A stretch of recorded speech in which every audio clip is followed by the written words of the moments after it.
Dell'Italia, viva la Repubblica!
Tanto per riscaldarci un po', dato che abbiamo preso parecchia acqua, ma questo non c'ha...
E noi oggi ricordiamo quell'avvenimento.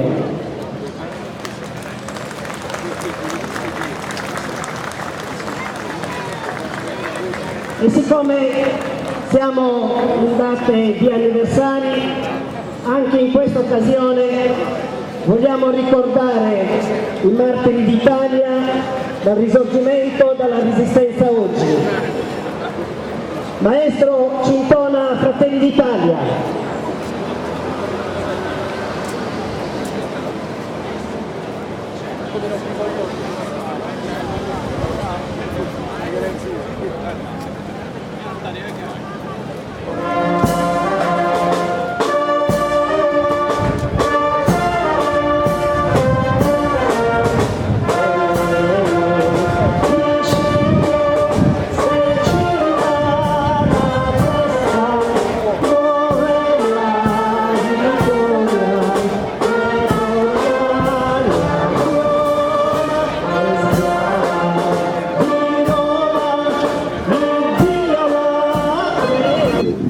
Qualcuno pensava che la giornata un po' particolare, il tempo, ci avrebbe tenuto lontano dal celebrare il 25 aprile.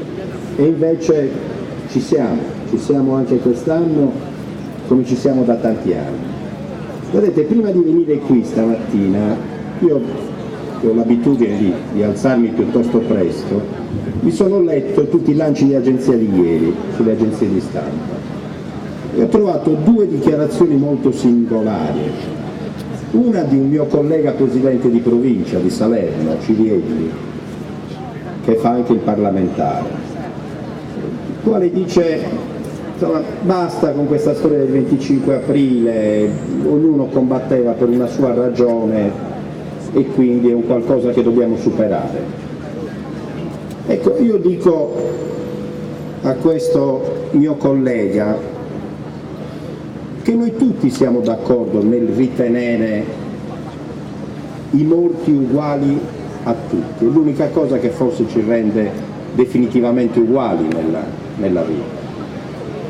Ma i combattenti, il combattere per qualcosa non è la stessa cosa. C'era qualcuno che combatteva contro un invasore straniero e contro un regime dispotico durato 20 anni, e c'era qualcuno che combatteva a fianco di quel regime dispotico durato 20 anni e a fianco di un esercito che aveva invaso l'Italia. L'esercito, allora resisteremo e continueremo a resistere. Viva il 25 aprile! Il 25 aprile rivive nelle istituzioni la Carta Repubblicana, rivive nell'impegno di tanti giovani, abbiamo citato prima le associazioni, Alessandro Lobina, uno dei tanti giovani che a Cagliari si sta impegnando insieme ad altri per la cultura antifascista. Buongiorno a tutti. Prima di tutto mi sembra giusto fare un applauso a chi è qua, a chi ha sfidato il tempo, a chi ha sfidato la Pasquetta, a chi ha sfidato i vari pranzi, le varie cene, pur di essere qua per il giorno che per me è la festa più bella. E pensando al 25 aprile ho pensato a cosa rappresenta per noi il 25 aprile, qual è il frutto più bello della lotta partigiana? È la Costituzione. Eppure mi sono letto la Costituzione prima di venire qua e mi sono accorto, anzi mi sono convinto ancora di più che la Costituzione italiana non è attuata, che la Costituzione, che gran parte di noi cittadini italiani, gran parte di noi giovani, gran parte dei migranti in Italia sono al di fuori della Costituzione. Basta leggere, faccio alcuni velocissimi esempi. Articolo 3 della Costituzione. Tutti i cittadini hanno pari dignità sociale senza distinzione di sesso, razza, lingua e religione. Così non è. I migranti non hanno sicuramente gli stessi diritti che abbiamo noi, che ho io come cittadino italiano. Articolo 4. La Repubblica riconosce a tutti il diritto al lavoro e promuove le condizioni che rendono effettivo questo diritto. Così non è. La differenza tra chi ha un contratto di lavoro a tempo che